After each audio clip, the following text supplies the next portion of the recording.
Actually मैंने आपसे कहा था कि आज आखिरी संदेश होगा सी और हाइनास के ऊपर, जो सब्जेक्ट के ऊपर मैं बोल रहा हूँ, लेकिन आई एम सॉरी, एक संडे और हम राह देखेंगे और अगले संडे इस विषय को हम खत्म करेंगे।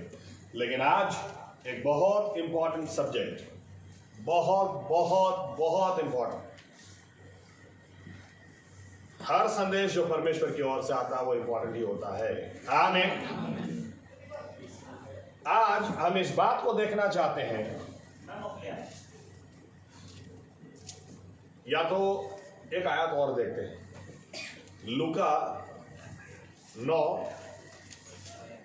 The gospel of Luke chapter 9 verse 52-53। Luke 9 52 અને 53। लूक 9 52-53।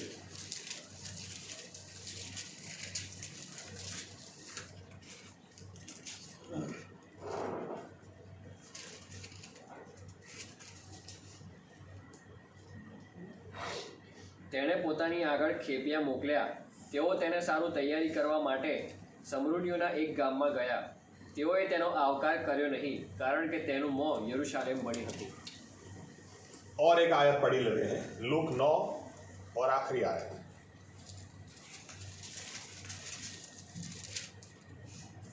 પણ ઈશુએ તેને કહ્યું કે કોઈ માણસ હળ પર હાથ દીધા પછી પછવાડે જુએ તો તે દેવના રાજ્યને યોગ્ય નથી। ओके, इन शॉर्ट मैंने आपसे पहले संदेश में कहा था कि हाइनास की कोई ताकत या कोई औकात है ही नहीं कि वो सिंह के पास से या सिंह को मार भी दे या कोई थोड़ा नुकसान भी कर सके, या तो उसके हाथ में से आशीष उसका खाना छीन के ले जाए। आमीन।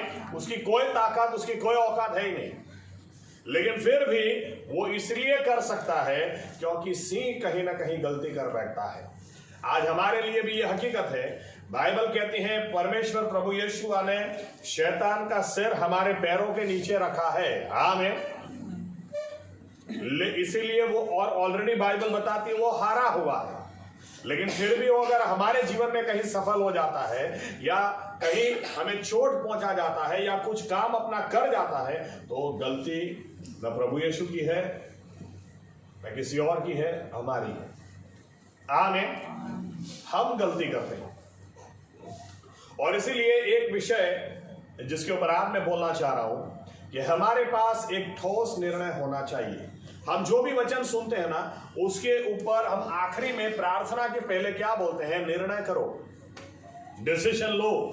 वो डिसीजन मेकिंग टाइम है, बहुत इंपॉर्टेंट। आपने जो भी सुना उसके ऊपर हमने वो डिसीजन लेना है, क्योंकि बिना डिसीजन परमेश्वर कुछ नहीं कर सकते। शाद्राक, मेशाक और अबेदनगो को आग में से क्यों बचाया? क्योंकि उनके पास डिसीजन था, निर्णय था, नहीं झुकेंगे, तेरी मूर्ति के आगे नहीं झुकेंगे, कुछ भी कर ले, हमारा परमेश्वर बचाएगा तो भी ठीक, नहीं बचाएगा तो भी ठीक, लेकिन हम मूर्ति के आगे नहीं झुकेंगे। डिसीजन था, निर्णय था। आमीन। और परमेश्वर को कैसे लोग चाहिए? जो एक बार हल पर हाथ रख दें फिर पीछे मुड़ के नहीं देखें, यानी इनके पास डिसीजन होना चाहिए, मक्का मजबूत डिसीजन। कुछ भी होगा लेकिन हम आगे बढ़ेंगे, दाएं बाएं नहीं देखेंगे। आमीन।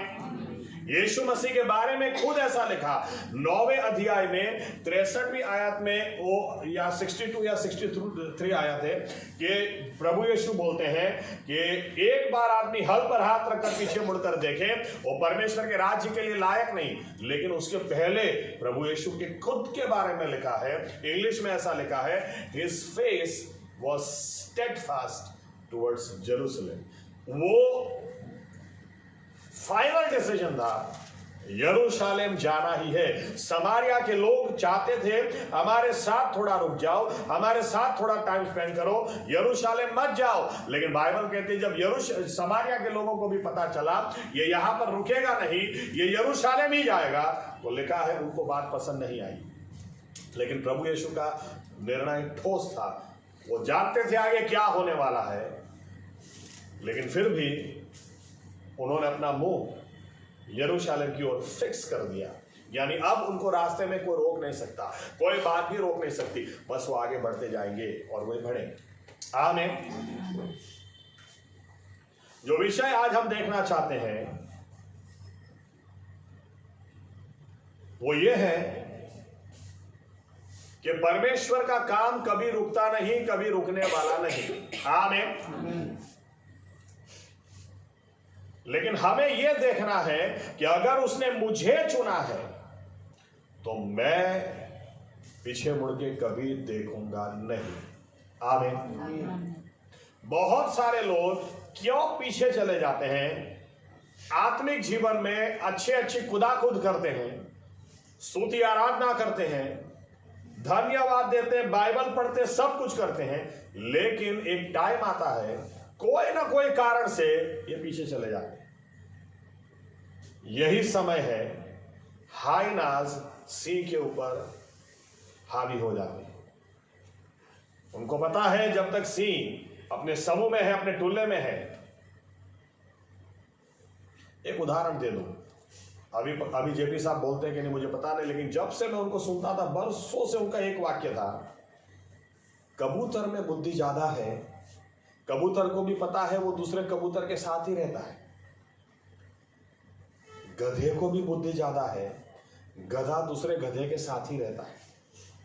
लेकिन इतनी बुद्धि सिर्फ और सिर्फ विश्वासी लोगों में है ही नहीं, ये सबके साथ रह सकते हैं। इनको बुद्धि नहीं है कि विश्वासी को विश्वासी के साथ ही समय बिताना चाहिए। आमीन। आमीन। विश्वासी व्यक्ति निंदाखोर के साथ आराम से समय बिता सकता है। कैसे? जब गधा दूसरे गधे के साथ ही समय बिताता है, एक विश्वासी होकर आप कैसे कर सकते हैं? लेकिन विश्वासी लोग भी चमत्कार करते हैं, ये लोग भी करके दिखा सकते हैं। एनीवे, बाइबल बहुत स्पष्ट है, परमेश्वर का काम कभी कोई रोक नहीं पाया, कभी कोई रोक नहीं पाएगा। आमीन। लेकिन मैं आपको आज ये एंगल ला कर देना चाह रहा हूं, अगर एक सी को अलग करके उसको हाइनास खत्म कर देंगे तो क्या है, सी थोड़ी ना खत्म हो जाएंगे, परमेश्वर का राज थोड़ी ना रुक जाएगा, परमेश्वर का काम थोड़ी ना रुक जाएगा। इसीलिए एक सी की जवाबदारी है कि अगर परमेश्वर ने मुझे चुना है तो मैं विश्वास में डट कर खड़ा रहूं। आमीन।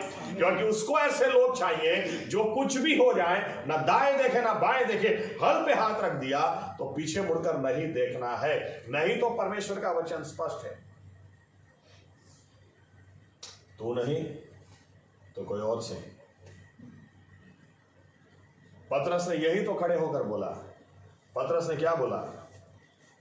यहूदा इस्करियोत जिसको प्रभु यीशु ने हमारे लिए चुना, हमारे साथ चुना था, उसके ऊपर फिर भी मैं आखिरी में आता हूं, लेकिन वो सीधा नहीं रहा। इसलिए पतरस क्या बोलता है खड़ा होकर, जो आयत हमने पढ़ी कोरिन्थियों के काम 1:20, आज उसकी जगह खाली है, कोई और उसकी जगह ले ले। कहने का मतलब पतरस का ये है, यहूदा इस्करियोत ठीक ठाक नहीं रहा तो क्या हो गया, उसकी जगह कोई और ले लेगा, लेकिन परमेश्वर का काम कभी रुकेगा नहीं। आमीन। आमीन। विश्वासी लोग काश हम ये समझने पाए कि परमेश्वर का काम कभी रुकने वाला नहीं, लेकिन अगर उसने हमें चुना है तो ये हमारे लिए बहुत बड़ी बात है। इट्स आवर प्रिविलेज, ये हमारा आपको लाभ है। ओके, कि मैं कुछ भी कर ये स्थान को नहीं छोड़ू, नहीं छोड़ू, नहीं छोड़ू, क्योंकि परमेश्वर ने मुझे स्थान दिया, उसने मुझे चुना। आमीन। मिस्र 3 उदाहरण मैं आपके सामने लाऊंगा। सबसे पहला, बाइबल कहती है जिस दिन परमेश्वर ने पास्खा, ओके, निर्गमन 12 में मिस्र से जब परमेश्वर ने लोगों को इजरायली लोगों को बाहर निकाला, कौन सा चमत्कार किया परमेश्वर ने? हम कई बार इसको इस तरह से देखते हैं कि मिस्र में जो पहला प्रथम था वो मारा गया, मिस्री लोगों के घर के अंदर रोना धोना था, लेकिन इजरायलियों के घर के अंदर परमेश्वर ने मृत्यु के दूत को प्रवेश नहीं करने दिया। जहां पर लहू लगा था वो उस घर के अंदर हर बच्चा सलामत था, या तो पहला बच्चा उस घर में सलामत था। लेकिन आप अच्छी तरह से बाइबल पढ़ना, परमेश्वर ने मिस्रियों के पहले बच्चे को मार दिया। यहां पर इज़राइल के पहले बच्चों को क्यों बचा कर रखा? बचाया तो सही, क्यों बचाया? क्योंकि परमेश्वर की मर्जी थी ये बच्चा जो मैंने बचाया वो मेरा है, वो मेरी सेवकाई करेगा। तो कई बार जब बाइबल पढ़ता हूं, इस बारे में सोचता हूं, मुझे इतना आश्चर्य होता है। परमेश्वर की मर्जी थी हर घर में से सेवक पैदा होना चाहिए, हर घर में से एक सेवक चाहिए। कितना बड़ा दर्शन था परमेश्वर का। हर घर में परमेश्वर ने बोला था तुम्हारा पहला बेटा जो मैंने बचाया वो तुम मुझे दे दोगे, वो मेरी सेवकाई करेगा। यानी हर घर में से परमेश्वर को सेवक चाहिए था। काश पहले बच्चे ये समझने पाए, फर्स्ट बॉर्न ये समझने पाए कि प्रभु यीशु ने मुझे पहले जन्म दिया इस घर के अंदर, मैं पहला बच्चा हूं। कितनी बड़ी आशीष की बात, कितनी बड़ी आशीष की बात। लेकिन हुआ क्या? बाइबल कहती है कि जब मूसा 40 दिन ऊपर चला गया और नीचे सभी लोगों ने पाप किया, सभी लोग, क्या हुआ मूसा का हमको क्या पता। और ऐसा कहकर बाइबल कहती है ये लोग नीचे मूर्ति बनाई और उसकी पूजा करने लगे और कहने लगे यही वो गाय का बछड़ा, वह यही है जो हमको मिस्र से बाहर निकाल कर ले आया। वो गाय तब से है, बरसों से है। अरे मिस्र में जब तुम रो रहे थे तब तो गाय थी नहीं तुमको बचाने वाली, यहां पर किधर से आ गई? हारून का वाक्य भी आप देखना, जब मूसा कहता है कि हारून तूने ये क्यों किया, तो हारून का शब्द भी मुझे आश्चर्य होता। हारून क्या बोलता पता है? अरे हमने तो अंदर सोना डाला था लेकिन ये निकल के आया। अरे ऐसे थोड़ी होता है, तुमने बनाया है, पढ़ना घर जाके। एनीवे, मूसा, चलिए पढ़ते हैं निर्गमन 32, 25, 26। निर्गमन 32, 25 और 26।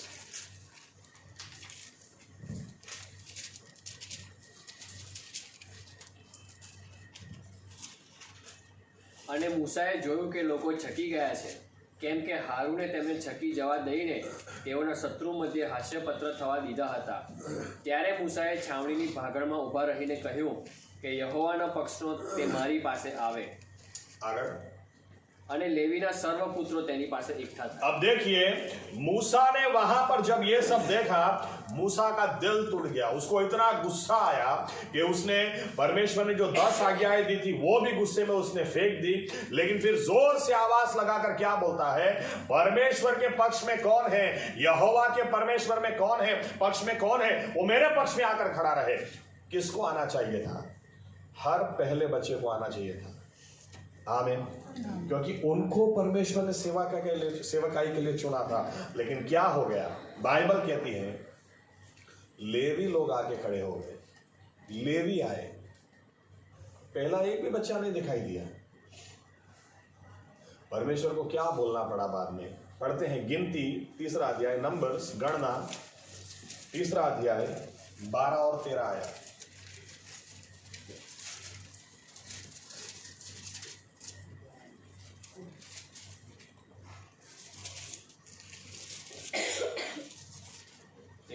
Page number. इज़राइल पुत्रों गर्भस्थान उगाड़नार सर्वप्रथम जन्मेलाने बदले इज़राइल पुत्रोमांथी मैं, जुओ मैं लेवीओ ने लीधा छे अने लेवीओ मारा थशे। बदले क्या बोला परमेश्वर ने? इज़राइल में से जो पहले मैंने फर्स्ट बॉर्न, जो प्रथम चुने थे, उसकी बजाय अब मैंने लेवियों को चुना है। क्यों? क्योंकि जब समय आया ये प्रथम वाले तो दिखे ही नहीं, खड़े रहे ही नहीं, लेकिन लेवी लोग आकर खड़े रहे। परमेश्वर की फर्स्ट चॉइस वो लेवी लोग नहीं थे, परमेश्वर की फर्स्ट चॉइस इज़राइल के घराने का हर पहला बच्चा था। आमीन। लेकिन बाइबल स्पष्ट है, परमेश्वर का काम कहीं रुकता नहीं। अगर आप उसके लिए खड़े नहीं रह सकते हैं तो दूसरा कोई तो रहेगा, वो ऑटोमेटिक परमेश्वर उसको चुनेगा, उसका इस्तेमाल करेगा। आमीन। प्रथम लोगों के पास मजबूत निर्णय होना चाहिए था कि मैं एक एक दिन, जो मैं तो मिस्र में मर जाना चाहिए था, खत्म हो जाना चाहिए था, लेकिन मिस्र में मिस्री के प्रथम मर गए और परमेश्वर ने मुझे जिंदा रखा। तो एक एक दिन इनको याद होना चाहिए कि मैं यह रहा, परमेश्वर यहोवा में यह रहा, मेरा इस्तेमाल आप करना। एक एक दिन आपकी ओर से आशीष मुझे मिली है, एक एक दिन उधार है। इसका बदला मैं दे नहीं सकता। इसका बदला मैं अगर आपने मुझे इसीलिए बचाया कि मैं आपकी सेवकाई करूं, तो दिल में हर रोज एक ही निर्णय, एक ही आवाज निकलती होनी चाहिए, मैं यह रहा प्रभु यीशु, मैं यह रहा। लेकिन इसके बजाय जब सही में समय आया, ये लोग दिखे ही नहीं। इसलिए परमेश्वर मूसा को बोलता है, प्रथम के बजाय आज मैंने लेवियों को चुना है। लेकिन फर्स्ट चॉइस वो हर घर का पहला बच्चा था। आमीन। इसी तरह से मैंने कहा, परमेश्वर का काम नहीं रुकेगा। अगर पहले प्रथम नहीं खड़े रह सकते तो कोई बात नहीं, नहीं खड़े रहेंगे तो लेवी है, कोई ना कोई तो परमेश्वर के लिए आगे आएगा ही। परमेश्वर का काम कभी रुकने वाला नहीं। आमीन। आप नहीं तो कोई और सही। मेरा संदेश यह है, जब परमेश्वर ने पहले आपको और मुझे जब पहले हमें चुना है, तो दूसरा कोई क्यों आए, हम क्यों ना पकड़ के रखें। आमीन। दूसरा उदाहरण देता हूं। जब इजरायली लोगों ने राजा मांगा, परमेश्वर ने सबसे पहले साउल को, समूएल से कहा, साउल को तू राजा नियुक्त करेगा, उसको अभिषेक करेगा। आप देखें, इतिहास के अंदर इस आदमी का नाम लिखा जाने वाला था, ये इजराइल का पहला राजा।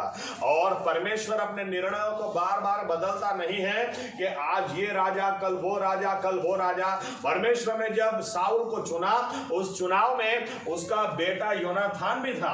आप अच्छी तरह से बाइबल पढ़ें तो आपको पता भी चलेगा, योनाथान आत्मिक था, उसका बेटा। लेकिन साउल जो राजा बनने से पहले बहुत ही नम्र था, एक बार राजा बन गया,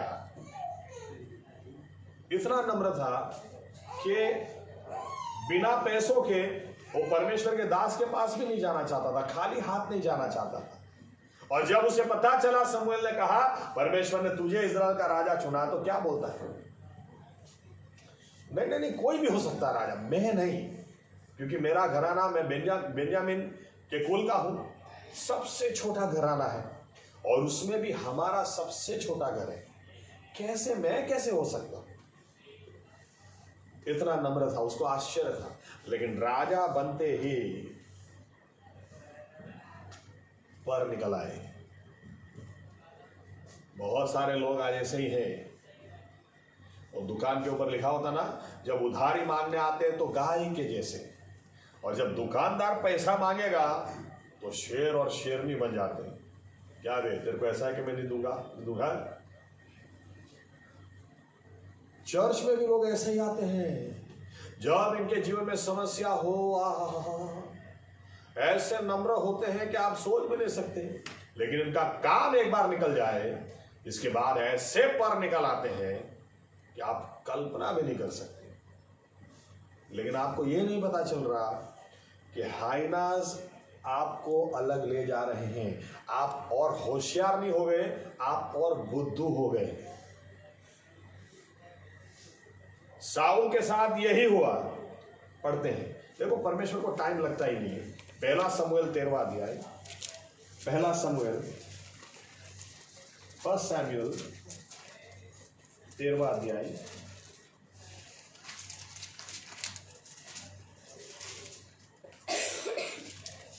और 8वीं आयत से आगे पढ़े। ओके, मैं आपको बैकग्राउंड दे देता हूं। यहां पर पर्व है और साउल और लोग आकर खड़े हुए हैं, बलिदान देना है। और याद रखें, उस जमाने में राजा का काम लेवी नहीं कर सकता था, लेवी का काम राजा नहीं कर सकता था। इसलिए समूएल को आकर उधर बलिदान देना था। यह बैकग्राउंड है। लेकिन फिर भी अब देखिए क्या होता है। 8वीं आयत से आगे बढ़िए। અને સમુએલે કરેલા વાયદા પ્રમાણે તેને 7 દિવસ સુધી વાટ જોઈ, પણ સમુએલ ગિલગાલમાં આવ્યો નહીં, અને લોકો તો તેની પાસેથી વિખરાઈ જતા હતા. ત્યારે શાઉલે કહ્યું કે દહનાર્પણ તથા શાંત્યાર્પણો અહીં મારી પાસે લાવો. પછી તેણે દહનાર્પણ ચઢાવ્યું, અને એમ બન્યું કે તે દહનાર્પણ કરી રહ્યો કે તરત જુઓ સમુએલ આવ્યો, અને શાઉલ તેને મળીને સલામ કરવા સારું સામો ગયો. સમુએલે પૂછ્યું, તે શું કર્યું છે? સાઉલે કહ્યું, મેં જોયું કે લોકો મારી પાસેથી વિખરાઈ ગયા છે, વળી ઠરાવેલી મુદતની અંદર તું આવ્યો નહીં. વળી પલિશ્તીઓ તો મિખમાસ પાસે એકઠા થયા છે। ओके, बहुत सारी आयतें हैं इसलिए रुक जाते हैं। साउल ने खुद बलिदान दे दिया जो उसको नहीं देना था, जो उसकी जवाबदारी नहीं थी। उसकी जवाबदारी थी समूएल के लिए रुकना। परमेश्वर ने आपके जीवन में जो अभिषेक दास भेजा है उसको मान देना, ये आपकी जवाबदारी है। आमीन।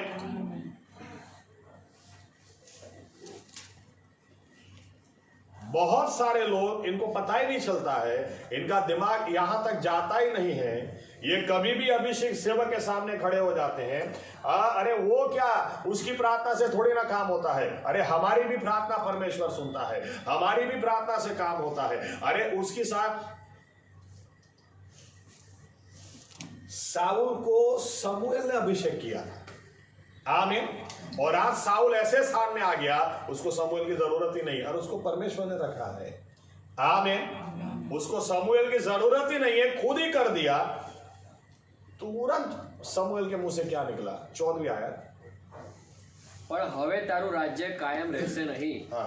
યહોવાએ પોતાને મનગમતો એક માણસ શોધી કાઢ્યો છે ને યહોવાએ પોતાના લોક પર સરદાર તરીકે તેની નિમણૂક કરી છે। देखो, लंबी चौड़ी कोई बात ही नहीं है अभी इधर, क्यों ऐसा किया, तेरे को नहीं करना था या तुझे समझना चाहिए, कोई बात नहीं। सीधा समूएल क्या बोल देता है? परमेश्वर ने दूसरा बंदा चुन लिया। साउल तू नहीं तो कोई और सही। परमेश्वर का काम रुकेगा नहीं। आमीन।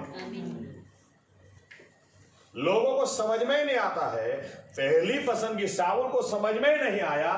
परमेश्वर की पहली पसंदगी वो साउल था। आमीन। परमेश्वर चाहता था साउल और उसका परिवार, उसके बाद उसका बेटा योनाथान राजा बने, लेकिन इस आदमी ने खुद के पैरों पर कुल्हाड़ी मार दी, और खुद के पैरों पर कुल्हाड़ी मार दी। ये भूल गया कि समूएल कौन है, ये भूल गया कि मैं तो पिता के खोए हुए गधे ढूंढने के लिए निकला था, लेकिन परमेश्वर ने इस सेवक के साथ बात की, और परमेश्वर ने मुझे इज़राइल का राजा इस सेवक के द्वारा अभिषेक करके चुना है। आमीन। साउल को कोई परमेश्वर की आवाज सुनाई देती थी उस वक्त। ओके, समूएल ने उससे कहा, उसको विश्वास नहीं होता था कि क्या मैं सही में इज़राइल का राजा हो सकता हूं। चर्च में भी ऐसे बहुत सारे लोग आते हैं, इनको विश्वास नहीं होता पहले कि सही में परमेश्वर का काम हो सकता है, सही में प्रभु यीशु प्रार्थना का जवाब देंगे, सही में प्रभु यीशु हमको ऊपर उठाएंगे। ये पास्टर से सीखते हैं, चर्च में जो पुराने लोग होते हैं इनके द्वारा सीखते हैं, इनकी गवाहियों से सीखते हैं। बाद में इनको ऐसे पर निकल आते हैं, ये पास्टर बराबर नहीं है, चर्च बराबर नहीं है, हम खुद प्रार्थना करेंगे, हम खुद चर्च चलाएंगे, हम खुद करेंगे। अरे ऐसे बहुत सारे आए, बहुत सारे गए।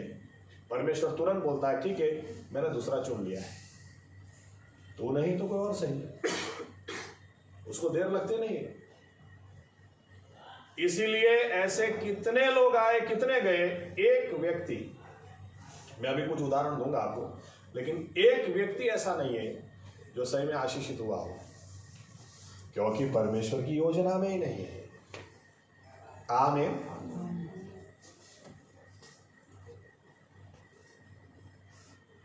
मेरा कहने का मतलब यह है, जब पहली चॉइस आप हैं, क्यों दूसरों को मौका देना? अरे आप आपका स्थान पकड़ के रखो ना। आमीन। जो परमेश्वर ने आपको चुना है उसका काम नहीं रुकेगा। हम ये समझ नहीं पाए कि हमारा प्रिविलेज है, ये हमारी आशीष है कि प्रभु यीशु ने मुझे चुना है, तो मैं अपने स्थान को किसी भी हिसाब से पकड़ के रखूंगा या पकड़ के रखूंगी। आमीन। कई बार बिलीवर्स को ऐसा लगता है प्रभु यीशु का काम मेरे बिना होगा ही नहीं। अरे नहीं, यही गलती है। उसका काम कभी रुका नहीं, कभी रुकेगा भी नहीं। प्रथम जनित नहीं तो ले लिए सही, उसका काम तो चलेगा ही आगे। साउल नहीं तो दाऊद ही सही। तुरंत बोल दिया समूएल ने, परमेश्वर ने अपने लिए दूसरा बंदा चुन लिया है। साउल ने कितनी कोशिश की उस बंदे को मारने के लिए, कितनी कोशिश की दाऊद को मार देने के लिए। अफसोस, पश्चाताप एक भी बार नहीं किया। आज यही हो रहा है। जब किसी को समझ में आता है कि मेरे द्वारा तो कुछ काम हो ही नहीं रहा, ये लोग पश्चाताप नहीं करते हैं, पास्टरों के पीछे पड़ जाते हैं, अभिषेक सेवकों के पीछे पड़ जाते हैं। लेकिन बाइबल आप अच्छी तरह से पढ़ लेना, साउल खत्म हो गया, उसका खानदान खत्म हो गया, ऊपर से दाऊद को प्रभु यीशु ने यूं कहा, जब मैं इंसान के रूप में आऊंगा, दाऊद तेरे ही परिवार में आऊंगा। हालेलुया। लेकिन बाइबल हमको बताती है प्रथम चॉइस, पहली चॉइस वो साउल था। आमीन। बहुत सारे विश्वासी लोग अपना स्थान गंवा देते हैं। इनको पता ही नहीं चलता, इनको लगता हम लोग बहुत होशियार है, लेकिन इनको पता ही नहीं चलता शैतान ने मूर्ख बनाया है। मूर्ख मत बनो, बाइबल पढ़ो अच्छी तरह से। आमीन। एक व्यक्ति मुझे फरियाद करके बोल रहे थे कि पास्टर साहब, कोई हमको ऐसा बोल रहा था कि आपके चर्च में नया नियम तो सिखाता ही नहीं है, पुराना ही नियम से सिखाते हैं, तो प्रभु यीशु में सही में विश्वास भी करते हैं या नहीं? इसके ऊपर भी मुझे कभी कुछ बोलना है, अच्छा टीचिंग देना है, सीरीज लेनी है। लेकिन आज आपको सिंपल एक बात बताता हूं। आप नया नियम निकालें और एक पुस्तक ऐसा दिखाएं जिसमें पुराने नियम का रेफरेंस नहीं हो। नया नियम एक्चुअली क्या है? पुराने नियम का ही एक्सप्लेनेशन है। आमीन। एक पुस्तक दिखा दें कि जिसमें पुराने नियम, अभी हमने पढ़ा प्रेरितों के काम, क्या पढ़ा? गीत शास्त्र में लख्यू छे के साम्स में लिखा है कि आमीन।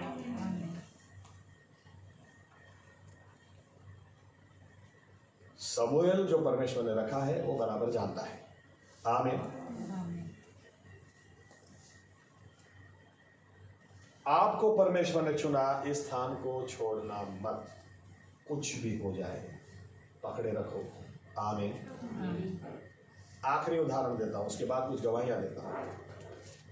यहूदा इस्करियोती। आप ये सोचें, इस संसार में परमेश्वर प्रभु यीशु अपनी कलीसिया को स्थापित करने वाले थे, और कलीसिया को स्थापित करने के लिए 12 लोगों को उन्होंने चुना। आप प्रकाशित वाक्य प्रकटीकरण रेवलेशन पढ़ें तो बाइबल बताती है 12 चेलों के नाम जो नया यरूशलेम है वहां पर भी डाले गए हैं। ये कितनी बड़ी बात थी कि परमेश्वर ने जब कलीसिया को स्थापित करने के लिए 12 लोगों को चुना। इस दुनिया में लाखों करोड़ों लोग उस समय भी रहे होंगे, लेकिन उसमें से सिर्फ 12 लोगों को चुना।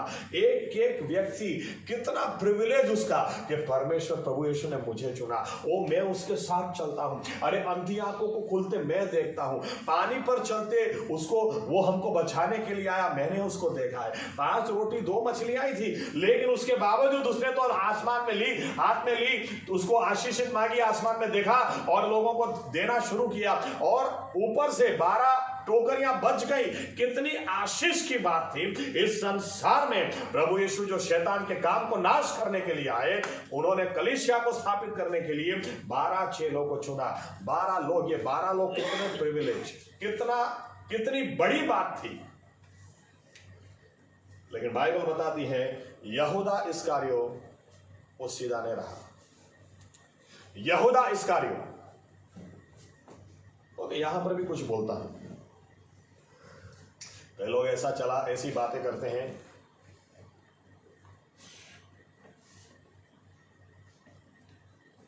ये फेक चर्च वाले तो पैसा पैसा पैसा ही करते हैं। दान के डिब्बे में पैसा डालो, दशा उसमें पैसा डालो।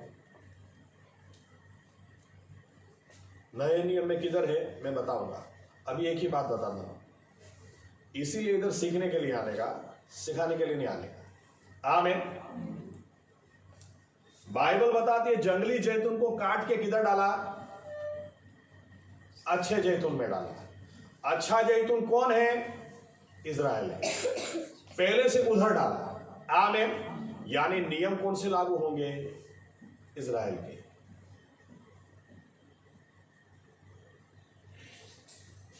कभी डीप में जाएंगे ज्यादा अच्छी तरह से समझने के लिए, लेकिन यह तय है यीशु मसीह का लहू बहा ही नहीं होता तो जंगली जैतून को काट कर कभी उधर लगाया ही गया नहीं होता। आमीन। कॉन्फ्रेंस है, पैसा लाओ। गुड फ्राइडे ईस्टर है, पैसा लाओ। ये है वो है, पैसा लाओ। किधर है नए नियम में? ऐसा बोलते हैं लोग, किधर है नए नियम में? मुझे लगता है ये लोग ने बाइबल पढ़ा ही नहीं है क्या? ऐसा लिखा है, प्रभु यीशु जब ये 12 लोगों को लेकर चलते थे, प्रभु यीशु भी चंदा इकट्ठा करते थे और वो चंदे की थैली यहूदा इस्करियोत के पास रहती थी।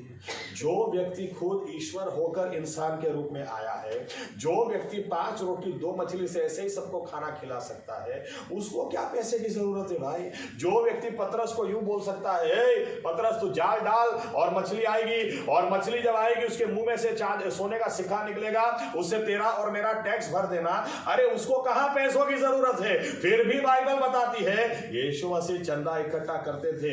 इनका चर्च था और यहूदा इस्करियोत इनका सेक्रेटरी था। पढ़ा है कभी बाइबल में? लेकिन उधर से पैसा मार खाता था, लिखा है। सवाल पैसों का नहीं है, सवाल नीयत का है। बाइबल कहीं कहती नहीं है कि पैसा होना बुरी बात है, लेकिन नीयत कैसी? Love of money is the root of all evil. पैसे को अगर आप इतना प्यार करते हैं, ये पाप का मूल है। पैसा होना बुरी बात नहीं है। ये आदमी यीशु मसीह के साथ चलता था, इसको ये सोचना चाहिए था कि अरे पैसा तो सेकेंडरी चीज है। अगर ये 5 रोटी 2 मछली से इतने लोगों को खाना खिला सकता है, अगर हम समंदर में फंस जाएं तो तूफान के ऊपर, तूफानों के बीच में पानी पर चलकर हमको बचाने के लिए आ सकता है। अरे इसके साथ रहेंगे, इसकी सेवकाई करेंगे, कभी किसी के सामने हाथ फैलाने नहीं पड़ेंगे, और कभी कोई प्रार्थना हमारी रुकावट, कभी कोई प्रार्थना रुकेगी नहीं, नामुमकिन भी मुमकिन होगा। ये सही में हमको शेर बनाएगा, हमें किसी से लेना नहीं पड़ेगा, हम देने वाले बन जाएंगे। यहूदा को इतना एक्सपीरियंस हो चुका था, इसके बावजूद भी उसके हाथ में पैसा रहता था, उसके बावजूद भी बाइबल बताती है और पैसों के लिए यीशु मसीह को जाकर 30 चांदी के सिक्कों में सौदा कर दिया।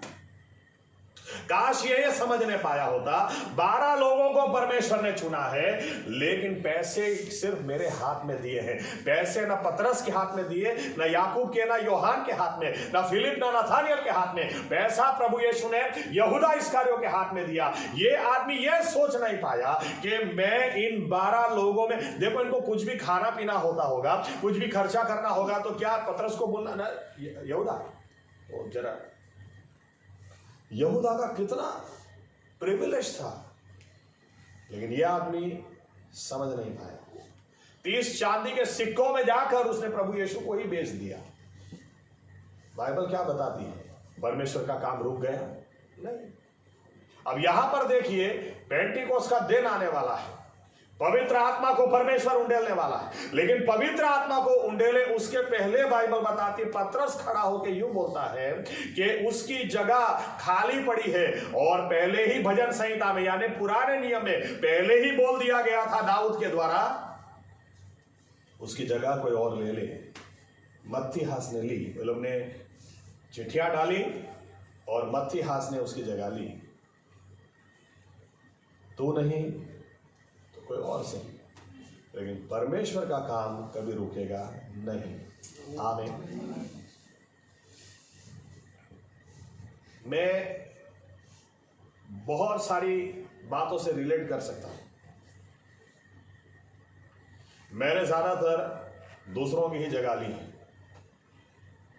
अगर मिनिस्ट्री की मैं बात करूं, अहमदाबाद के चर्च में पीछे बैठता था मैं, मेरी पूरी स्तुति आराधना आंख बंद करके जाती थी। इधर कौन है, उधर कौन है, उधर में कोई देखता नहीं था, बस मैं और प्रभु यीशु, बस खत्म बात।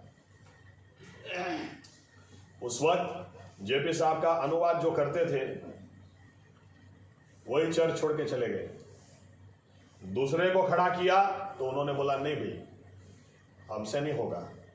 तो जेपी साहब ने मुझे कहा तू ट्राई करना। मैंने कहा नहीं भाई, क्योंकि ये तो बीच में डांटते थे, अगर गलती हो गई आम नहीं, आम बोल, आज शब्द बोल।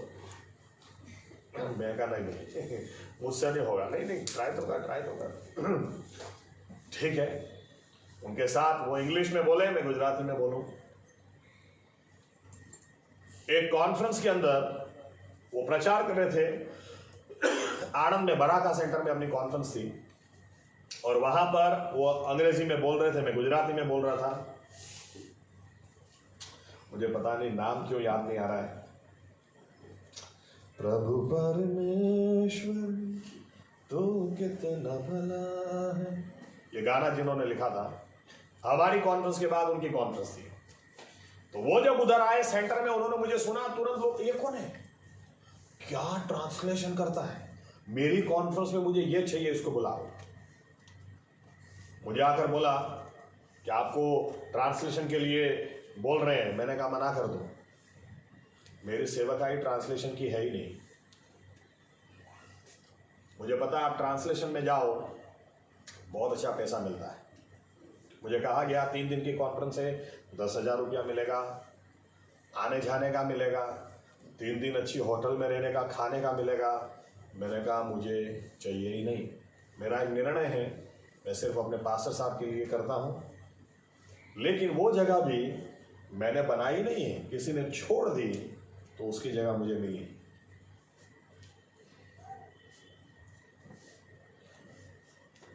मैं बाहर नहीं जाता, लेकिन जब उनके साथ मौका मिलता तो मैं छोड़ता ही नहीं, क्योंकि वो जगह प्रभु यीशु ने आज मुझे दी है, मैं क्यों छोड़ूंगा। आमीन आमीन।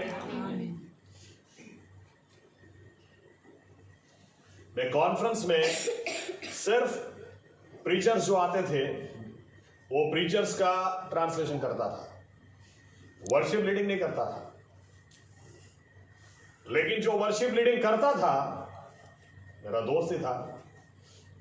पहली बार हमने 6 दिन की कॉन्फ्रेंस रखी थी, 2005 होगा शायद, आई थिंक 2005। हर बार हम लोग एनुअल कॉन्फ्रेंस 5 दिन की रखते हैं, वो 6 दिन की रखी थी।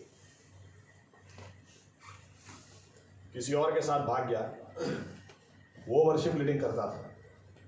जेपी साहब ने मुझे कह दिया आज से वर्शिप लीडिंग भी तू करेगा, ट्रांसलेशन भी तू करेगा। मैंने कहा नहीं, कैसे 6 दिन कैसे होगा, 4 सेशन होते, सुबह दोपहर शाम रात। बोलते नहीं तू कर, प्रभु यीशु अनुग्रह देगा। ठीक है, वो जगह भी मैंने बनाई नहीं, किसी ने छोड़ दी, मैंने फिलअप कर दी। और तब से मैं वर्शिप लीडिंग भी कर रहा हूं, प्रीचिंग भी कर रहा हूं। शुरू में नहीं करता था प्रीचिंग, दूसरे वर्शिप लीडिंग दूसरा कोई करता था। उसी तरह से अहमदाबाद चर्च में, यहां तक कि मुझे तो वो दिन भी याद है कि जब मैं वर्शिप लीडिंग करता था और पास्टर साहब अगर सामने खड़े हो तो कोड गलत ही लगते थे, इतना डर जाता था कि, और उनको भी समझ में आता था तो वो भी हंसते थे कि भूल करी। अहमदाबाद में जो लीडिंग करता था वो चला गया। तो पास्टर साहब ने कहा करो इधर भी गिटार बजाओ। नहीं पास्टर साहब ने, अरे करो, अरे इतना नहीं आता है अभी, कहाँ इतना बेसिक प्लेयर एकदम। अरे कोई बात नहीं, करो, परमेश्वर इस्तेमाल करेगा। खड़ा हो गया। जब बड़ौदा में रहने के लिए आया, मुझे अमेरिका जाना था, प्रभु यीशु के पास 2 बातें रखी थी, हाँ या ना। प्रभु यीशु ने ना कहा तो अमेरिका नहीं गया, बड़ौदा रहने के लिए आया। जब बड़ौदा आया, हालोल का चर्च मैं नहीं संभालता था, हालोल का चर्च किसी और को दिया था। पूरा ही काम खत्म हो गया, सब बैर बिखेर। मुझे कहा गया कि आप बड़ौदा में हैं, थोड़ा काम उठाओ। ठीक है, मैंने हालोल जाना शुरू किया। एक को मिला, दूसरों को मिला, तीसरों को मिला, धीरे धीरे धीरे धीरे धीरे सब लोगों को वापस इकट्ठा किया। धीरे धीरे वहां पर हमने इकट्ठा होकर गीत गाना शुरू किया। फिर धीरे धीरे हमने चर्च सर्विस भी स्टार्ट की। हालोल के लिए मैं नहीं आया था, मैं सिर्फ बड़ौदा के लिए आया था। उसी तरह से सूरत का चर्च किसी और को दिया हुआ था, सब लोग भाग गए। आखिर में 2 ही परिवार रह गए। जेपी साहब ने मुझसे कहा तकलीफ पड़ेगी लेकिन उठा लेना काम। मैंने कहा पास्टर साहब बहुत तकलीफ पड़ेगी, क्योंकि बड़ौदा, हालोल और अब सूरत भी। उन्होंने कहा मेरे पास अभी दूसरा कोई व्यक्ति नहीं है, ऐसा है तो तू प्रार्थना कर, परमेश्वर से अगुवाई मांग, लेकिन वहां पर जगह खाली है। 2 परिवार क्या, 1 व्यक्ति भी हो उसको हम नहीं छोड़ सकते। मैंने कहा ठीक है पास्टर साहब, आप मेरे लिए प्रार्थना कीजिए, मैं जाऊंगा। सूरत भी मैं जगह फिल अप करने के लिए गया, मैं सूरत के लिए नहीं आया था। अफसोस उन लोगों के लिए जो फर्स्ट चॉइस थे, लेकिन उन्होंने वो विश्वासी नहीं रहे, कोई ना कोई कारण से पीछे हट कर दी, इसीलिए जगह खाली हुई। आपके और मेरे साथ ऐसा नहीं होना चाहिए। आप परमेश्वर की फर्स्ट चॉइस हैं, आप अपने स्थान को पकड़ के रखो। आमीन आमीन। आपके देखो, यही बात मोर्देखाई ने एस्तर को कही। क्या कहा? हो सकता है इसी समय के लिए परमेश्वर ने तुझे रानी बनाया, इसी समय के लिए परमेश्वर ने तुझे यहां पर खड़ा किया है, यहां पर बिठाया है। अगर इस समय तू कुछ नहीं करेगी तो इतना ध्यान में रखना, परमेश्वर चुप नहीं बैठेगा, वो कहीं ना कहीं से अपने लोगों को बचा ही लेगा, वो किसी और को खड़ा करेगा, लेकिन तू और तेरा खानदान खत्म हो जाएगी। उसने ऐसा नहीं कहा कि एस्तर तू कुछ नहीं करेगी तो कुछ नहीं होगा। नहीं नहीं नहीं, परमेश्वर का काम कभी रुकता ही नहीं है। आमीन।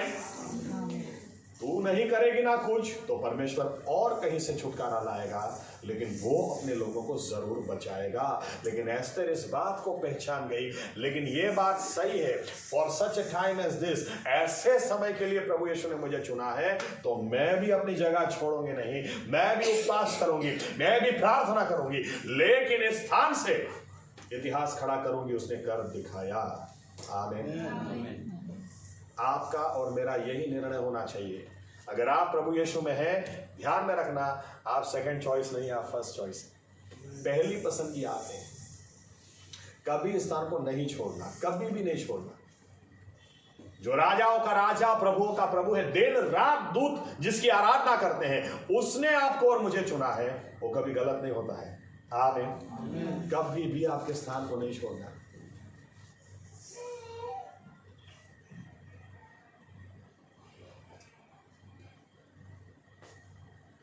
एक व्यक्ति सिर्फ इसीलिए चर्च छोड़ के चला गया, और उस व्यक्ति को तो मैं नया नया था, जेपी साहब नहीं होते थे, वो चर्च में संदेश देते थे। उतना ही नहीं, खाली इतना मस्त संदेश देते थे कि छूटते ही हम लोग तुरंत आगे जाकर बोलते थे, अरे वंडरफुल मैसेज, बहुत अच्छा संदेश आपने दिया, बहुत अच्छा बोलते थे। सिर्फ इसीलिए चर्च छोड़ के चले गए कि एक प्रोग्राम में उनके भाई को जेपी साहब ने गाने के लिए मना कर दिया। मेरे भाई को मना क्यों किया? अरे तुम्हारे भाई को किधर मना किया? सबको मना किया, क्योंकि प्रोग्राम बहुत लेट स्टार्ट हुआ, तो 5 लोगों के गीत काट दिए, तुम्हारे भाई के अकेले के थोड़े ना काटे। मुझे तो यह समझ में नहीं आता, ये कोई कारण है क्या चर्च छोड़ने का? छोड़ दिया। लेकिन आप देखें, एक बार जेपी साहब मेहमदाबाद से लौट रहे थे, रास्ते में उनका घर, और एकदम से प्रभु यीशु ने कहा उसके घर जा। जेपी साहब ने कहा उसके घर में कभी जाऊंगा नहीं प्रभु, उसके घर कभी भी नहीं जाऊंगा। मैंने कितना कुछ उस आदमी के लिए किया, और सिर्फ इतनी बात में उसने चर्च छोड़ दिया। फिर भी प्रभु यीशु की वापस आवाज आई, मैं क्या कहता हूं, तू अभी जा। दोबारा बोला, इसलिए बुलेट उस रास्ते ले ली। जैसे ही घर के बाहर जाके खड़े रहे, ये आदमी अंदर से दौड़ के आया, अंदर से दौड़ के अभी उतरे भी नहीं, और जेपी साहब के पैर पकड़ लिए, जोर से रोने लगा। जेपी साहब ने बोला, क्या हो गया? एक मिनट मुझे उतरने दो, भाई खड़ा, क्या हो गया? बोलता है, पास्टर साहब मुझसे गलती हो गई, मुझे माफ कर दो। मैंने प्रभु यीशु के आगे पश्चाताप किया और कहा, प्रभु यीशु मैं बहुत जिद्दी घमंडी, मुझे क्षमा करो, एक मौका मुझे और दो। लेकिन मेरी कोई औकात नहीं है, मेरे में हिम्मत भी नहीं है कि पास्टर साहब को मैं सामने से मिलने जाऊं। लेकिन आपने अगर मुझे माफ किया हो तो पास्टर साहब को 7 दिनों के अंदर आप सामने से मेरे घर लेकर आओ। पास्टर साहब आप नहीं मानेंगे, आज 7वां दिन, और प्रभु यीशु आपको मेरे घर लेकर आए। एक बार जो लड़का चर्च में वर्शिप लीडिंग करता था, उसका एक अफेयर था, और जेपी साहब को पता चला। जेपी साहब का फेवरेट वाक्य है, ये फेथ चर्च है, फेथ क्लब नहीं है।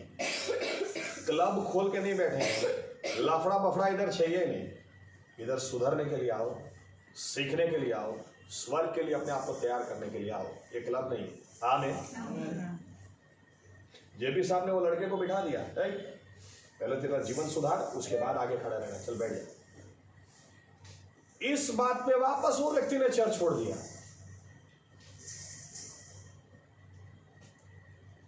बरसों के बाद मैं और मेरा दोस्त बाइबल हाउस में गए थे, शॉपिंग कर रहे थे हम। एकदम से मेरा दोस्त बोलता है, अरे देख इसको, अरे वो है। मैंने कहा कौन? वो किधर है? वो मेरे बाजू में थे। किधर है? ये है। अरे मैं तो 2-3 बार देखा, उनको पहचान ही नहीं पाया, एकदम हड्डी पसली। मैंने कहा कैसा है? बस ठीक चल रहा है सर। आपका कैसा? मैंने कहा अपना मस्त, फर्स्ट क्लास। मैं तुरंत ये सोचने लगा, जेपी साहब नहीं होते थे ये आदमी प्रीच करता था, आज जेपी साहब नहीं होते हैं वहां पर मैं प्रीच करता हूं। इसकी क्या हालत, क्या हालत। मुझे कहीं से ऐसा भी सुनने को मिला था, मैं नहीं जानता सच बात है कितनी सच कितनी गलत, लेकिन मुझे ऐसा भी सुनने को मिला इनकी हालात इतने बिगड़ चुके थे कि जब इनकी वाइफ को जुड़वा बच्चे हुए, ये बच्चों भी उन्होंने दूसरों को दे दिए कि हम बड़ा नहीं कर सकते, हमारे पास कुछ भी नहीं है बच्चों को बड़ा करने की। फर्स्ट चॉइस तो ये थे।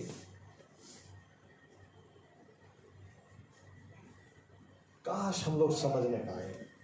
मूर्ख मत बनना, कभी नहीं बनना। आपको जो प्रभु यीशु ने स्थान दिया उसको पकड़े रखना। आमीन। हमेशा याद रखना, मैंने हल पे हाथ रख दिया है, पीछे मुड़ के मैं नहीं देखने वाला। आक्षेप जिसको डालने डाल दे, जिसको भी जितना उकसाना हो उकसा ले, जिसको भी गवाही खराब करने की कोशिश करनी कर ले, लेकिन मैंने हल पे हाथ रखा है, मैं पीछे मुड़ के नहीं देखूंगा। आमीन। 2 गवाही देकर मैं खत्म करूंगा। सबसे पहली गवाही भगत सिंह साहब की गवाही देता हूं। भगत सिंह पंजाब में सिख परिवार से बहुत ही चुस्त, बहुत चुस्त। इनके परिवार में कितने लोगों ने वहां पर मिशनरियों को मारा था। भगत सिंह ने खुद कितने बाइबलों को फाड़ दिया था, जला भी दिया था। लेकिन मौका आया पढ़ाई करने के लिए, इंग्लैंड गए। इंग्लैंड में भी यही हालात देखे, कोई बाइबल लेके आ रहा, कोई ट्रैक लेके आ रहा, बोल रहा यीशु मसीह आपसे प्यार करता है, फाड़ देते थे। वहां पर भी कितने बाइबल फाड़े। एक दिन इनको विचार आया कि मैं इनका विरोध तो करता हूं, लेकिन मुझे यही नहीं पता कि ये लोग चर्च में करते क्या है। चलो ना कभी जाकर देखता हूं। एक दिन वो चर्च में गए और जब चर्च में जाकर देखा तो सभी लोग घुटनों पर जाकर प्रार्थना कर रहे थे और भगत सिंह बैठे उधर जाकर एकदम से परमेश्वर की आवाज सुनी, तू कौन है बे? जब हर कोई घुटनों पे गया, तू कैसे ऊपर बैठा? घुटनों पे जा।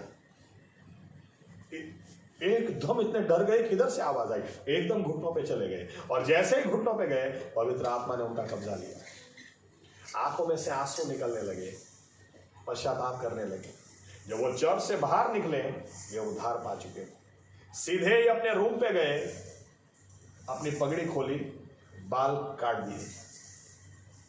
जब पढ़ाई खत्म कर कर इंडिया आए, मुंबई एयरपोर्ट पे उनके पापा उनको लेने के लिए आए। अब उस जमाने में तो 12, 13, 14 साल में तो शादी हो जाती थी, वाइफ भी थे, बच्चे भी थे। उनको लेने के लिए आए थे एयरपोर्ट पर, लेकिन जैसे उनके बाल कटे हुए देखे, उनके पापा के पैर से जमीन खिसक गई। ये क्या? और भगत सिंह ने उनको आकर कहा, पापा मुझे यीशु मसीह मिल गए। उनके पापा ने कहा, बेटा अंग्रेजों ने तेरा दिमाग खराब कर दिया। बोलते नहीं, कोई दिमाग खराब नहीं किया पापा, मुझे जिंदा परमेश्वर मिल गया है। इसके बाप ने कहा, बेटा तू जानता है अपने पास कितनी जमीन जायदाद है? अगर मैं गलती नहीं करता तो पंजाब में टॉप 3 रिचेस्ट फैमिलीज में से एक फैमिली था। इन्होंने कह दिया, पापा मुझे आपका पैसा नहीं, आपकी जायदाद नहीं, मुझे आपका कुछ भी नहीं चाहिए, मुझे यीशु मसीह मिल चुका है। इनके बाप ने कहा, ठीक है तो आज से तेरा और मेरा रिश्ता खत्म। इन्होंने अपनी वाइफ की ओर देखा, तू तो चलेगी ना मेरे साथ? वाइफ ने कह दिया, सॉरी आपने निर्णय ही गलत लिया है, मैं आपके साथ नहीं जा सकती। और आंखों के सामने पूरा परिवार टूट गया, अकेले रह गए। लेकिन इन्होंने तय कर लिया था, हल पर हाथ रखा है, पीछे मुड़कर नहीं देंगे।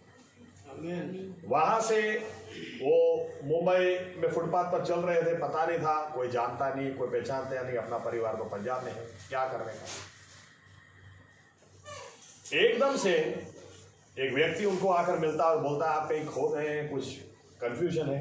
भगत सिंह ने कहा, नहीं ऐसी कोई बात नहीं है, लेकिन आज रात को मुझे रहने की जगह चाहिए, बस अगर कहीं मिल जाए। इस आदमी ने कहा, मैं मेरे घर पे आपको ले जा सकता हूं, लेकिन एक रूम में हम रहते हैं, 4 लोग हैं, हम आपको हमारे साथ रख नहीं सकते, बाहर आपको सोना पड़ेगा, लेकिन बारिश का महीना है, बारिश बहुत गिरती है इधर। भगत सिंह ने कहा, कोई बात नहीं, मैं बाहर सो जाऊंगा।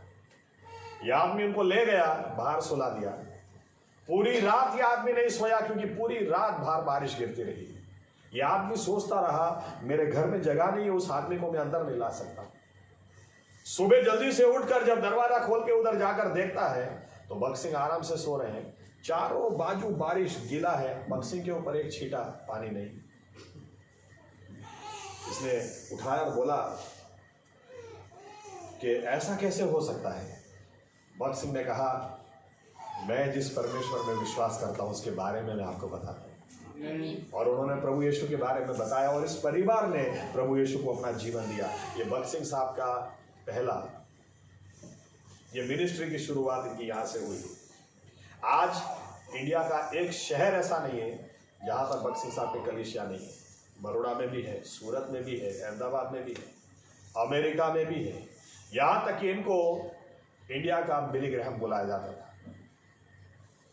आपकी जानकारी के लिए एक बात बताता हूं, ये 1950s और 60s की शुरुआत में गुजरात में आए थे प्रचार करने के लिए।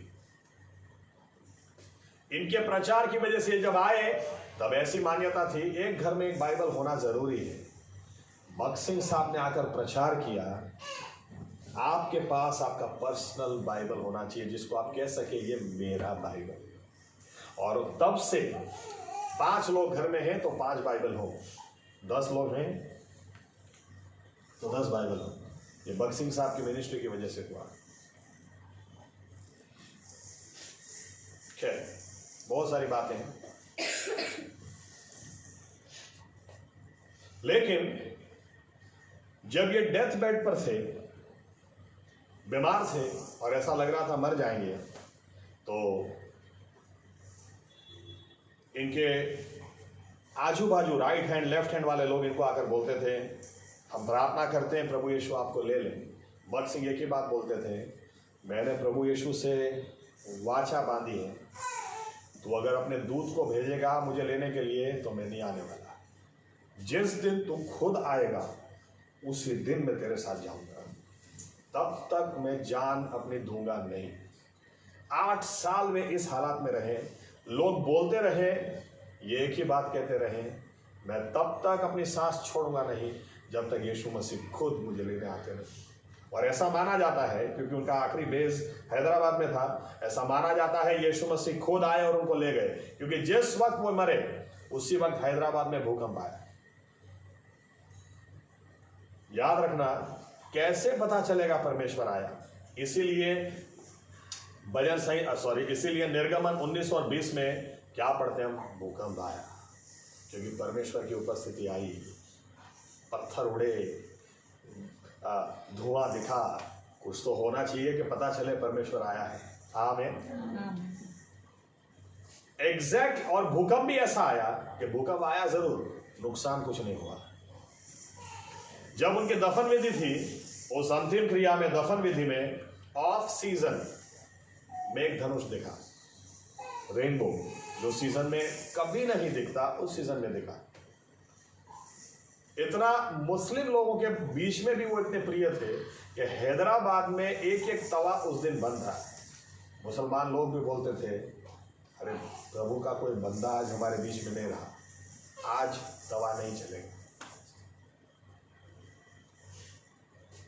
खैर, उस दफन विधि में पंजाब से उनका परिवार आया और उनकी वाइफ को माइक दिया गया।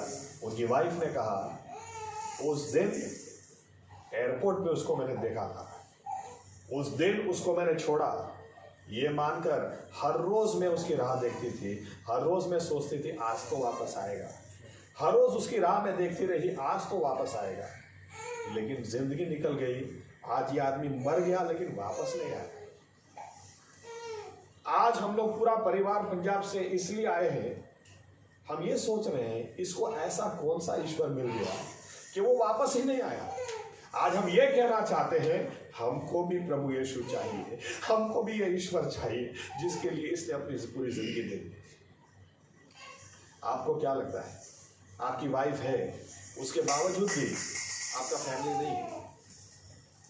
भगत सिंह ने क्या कभी उनके दिल में ख्याल नहीं आया होगा जब वो दूसरों की शादियां कराते होंगे, जब दूसरे लोगों की शादी भी अपने चर्च में कराते होंगे, उनको नहीं होता होगा मेरी वाइफ है लेकिन पता नहीं, मेरे भी बच्चे हैं लेकिन हल पे हाथ रखा, पीछे मुड़ के नहीं देखना। अगर भगत सिंह अपना स्थान छोड़ देते, परमेश्वर किसी और को इस्तेमाल कर देते, लेकिन उन्होंने अपना स्थान छोड़ा ही नहीं। आमीन। वो हमेशा कहते थे मेरा प्रिविलेज है कि उसने मुझे चुना, मैं इस स्थान को कभी नहीं छोड़ सकता, कभी नहीं छोड़ा। टाइम बहुत हो गया लेकिन फिर भी एक गवाही देता है। 4वीं सदी की गवाही है, आर्मीनिया देश की गवाही है।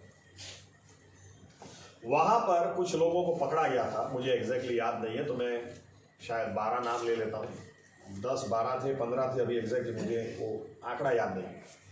बिलीवर्स को पकड़ा था, ठंड का मौसम था और आर्मीनिया में बर्फ वर्षा होती है, वहां पर उनको बर्फ पे सुला दिया गया था, नदी बर्फ हो गई थी, कपड़े निकाल कर उनको सुला दिया गया था और ये बोला था जिस समय तुम यीशु मसीह का नकार करोगे उसी समय तुम उठ सकते हो, नहीं तो इसी हालात में मरो।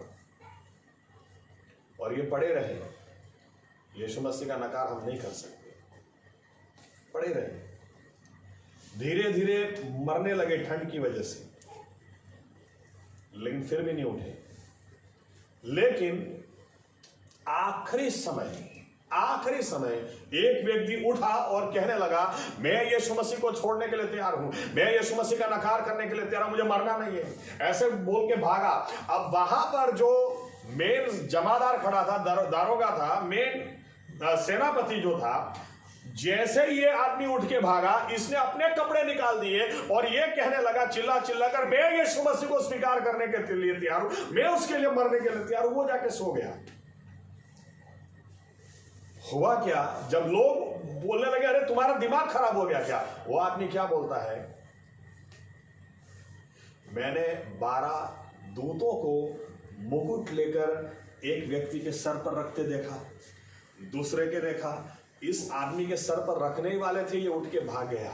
मैं समझ गया यीशु मसीह जिंदा खुदा है, ये महिमा के मुकुट की जो बात करते हो सही में देता, मुझे वो चाहिए, अब मैं इस जगह से हिलने नहीं वाला।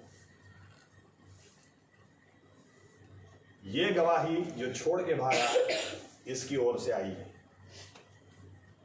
अफसोस बोलता है, लेकिन एनीवे वो सेनापति हटा ही नहीं उधर से, वो मारा गया। ये महिमा का मुकुट पहले किस आदमी का था, इसने जगह छोड़ी तो किसी और ने ले ली। परमेश्वर का काम रुकता नहीं, कभी रुकेगा नहीं। आमीन आमीन, कभी भी रुकेगा नहीं। लेकिन आप याद रखें, पहली चॉइस आप है, कभी नहीं छोड़ना।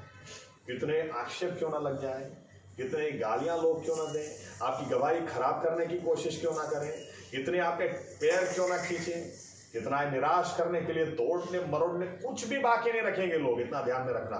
लेकिन हमको भी कुछ भी बाकी नहीं रखना, हल को पकड़े रखने। आमीन। मैंने हल पर हाथ रखा है, पीछे मुड़ के मैं नहीं देखूंगा। आमीन। क्योंकि मैं परमेश्वर की फर्स्ट चॉइस हूं, यानी मैं जो कर सकता हूं वो और कोई नहीं कर सकता है। मेरा प्रिविलेज है, हमारो लाभो है, ईश्वर मने पसंद करियो। आमीन। मैं नहीं छोड़ूंगा, कुछ भी हो जाए मैं नहीं छोड़ूंगा। आइए अपनी जगह खड़े हो जाए।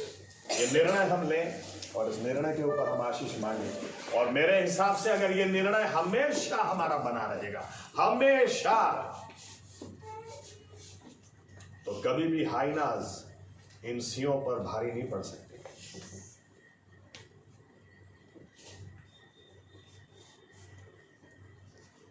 प्रभु यीशु मसीह आपका वचन कहता है, उसने जो जगह खाली छोड़ी वो जगह कोई और ले ले।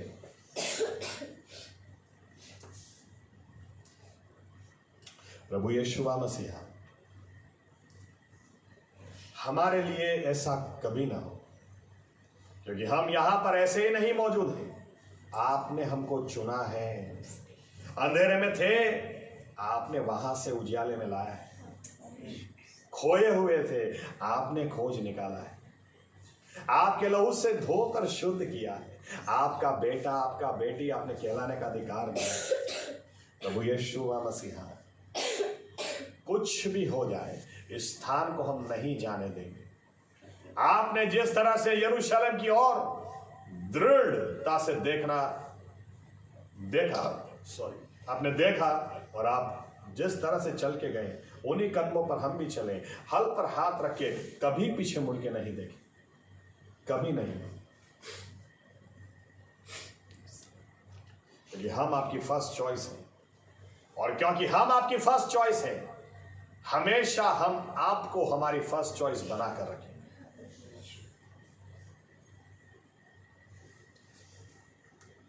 प्रथम जनित लोगों ने कुछ और ही फर्स्ट चॉइस बनाया, अपना स्थान गंवा दिया।